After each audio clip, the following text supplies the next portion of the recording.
Now, the last thing we need in this country is another reason for democracy to be threatened. But your book says we have one. It's the darn kids today. Explain that a little. I'm paraphrasing. You're an actual eminent professor. You say it in better words than I just did, please. Sure. Well, the book has its origins in an observation from my co-author, Greg Lukianoff. He is the president of the Foundation for Individual Rights in Education, defends free speech rights on campus. And in 2013, Greg began noticing that for the first time, it was the students who were asking for protections from words and books and ideas and speakers. Previously, students had protested speakers before, but they'd never before medicalized it. They acted as though if this person says something, I will be harmed, damaged, people will be traumatized. And so this was something new, and when they put it in terms of safety, well, then administrators have to respond.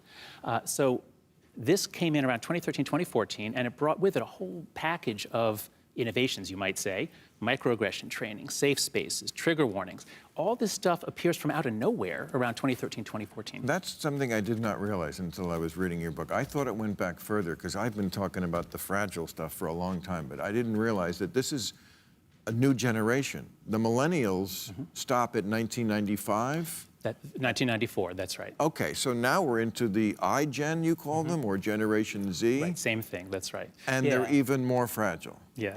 Well, so this is something that... Who can we blame? Let's start blaming. I want to blame. Let's play the blame game.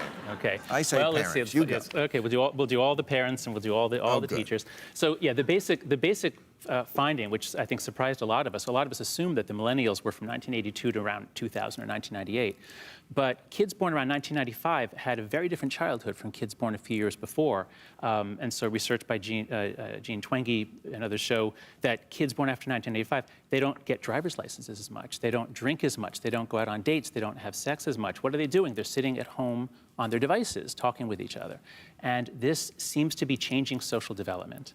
And we know this. This is not just some perception from outsiders, because the rates of anxiety disorders, depression, self-cutting, where they have to be admitted to hospitals, and suicide. All of these rates are way, way up, especially for girls, and it all begins right around 2011.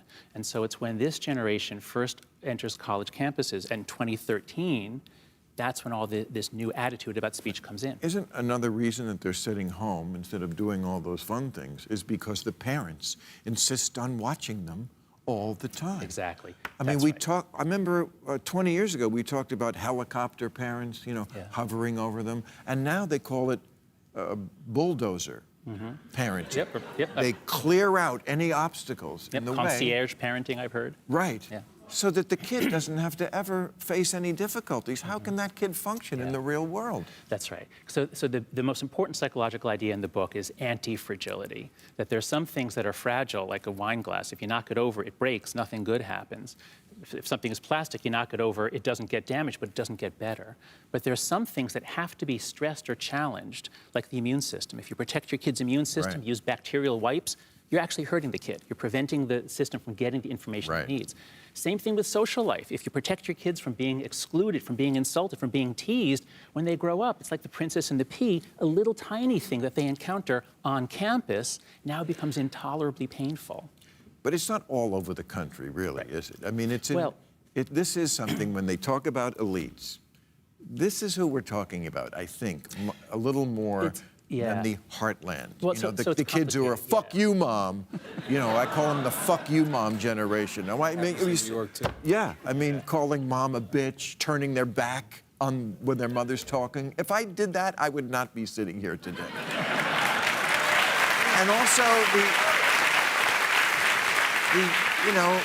the constant negotiating with the kids. Hey, buddy, ready to go? That's right. That's right. Kids need structure and authority, and when parents try too hard to be their friends. Yeah. But on the point about whether this is everywhere, so this is such a new trend. We only began to notice these things in the last couple of years. But what seems to be the case is that the anxiety and depression, the fragility, the mental illness, that's across the country, across social classes, across races. And that's why social media use is beginning early, beginning in middle school. That seems to be the most likely culprit of several culprits. So that's all over the country. But the shout downs, the screaming at professors, we've mapped that out. That is almost only in the Northeast and just the coastal strip of the West Coast, and a little bit in Chicago. But that's what gets the headlines, and that's what dominates media. See, it's the kid who's screaming at the professor, who then gets a job at the Huffington Post. That's right, and provides fodder for right-wing media to say, look how terrible. And the problem with liberals in general is that they let those kids who are at the Huffington Post or whatever writing their insane woke shit, Hear, hear. they let them control the debate, just like the parents let the kid control when we're leaving. We've let the kids take over. That's like job one you don't do in civilizations. No, that's right. You respect the elders. That's like every civilization before this one, because they might be wiser. But to connect it to this point of why we lose, I think that's relevant. I think people in this country don't anymore pay attention to policy so much. It's more this personal stuff. It's anecdotal. I don't know about global warming or what causes a recession. But you know, I saw that mother at the soccer game or in the supermarket, and her 5-year-old was screaming at her, and she was apologizing to the 5-year-old. I'm not going to let those people take over the country.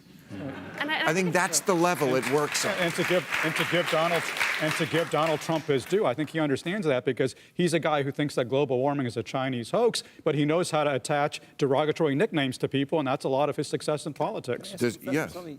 The sanitization of these social media sites. You know, you have a kid puts beautiful pictures of themselves on the site, and then another kid looks at it and feels that their life is less than that beautiful sanitization. Is that affecting them as well and creating a lot of this anxiety? Absolutely, and that's probably the main reason why it's affecting the girls so much more than the boys. Because if you imagine, you know, all of the kids in America around 2007 to 2009, and you suddenly just drop millions and millions of iPhones all over the country, and kids pick them up, what are the boys going to do?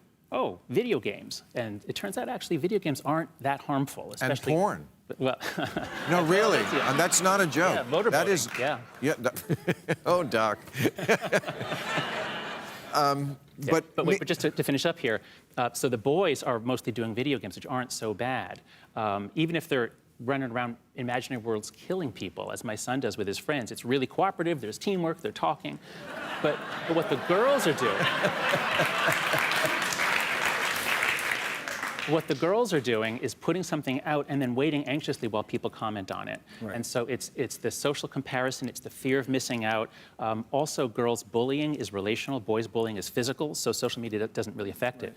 But girls can never get away if they're being bullied. So this is why we think the suicide rate is up 25% for boys, but it's up 70% for girls. Okay.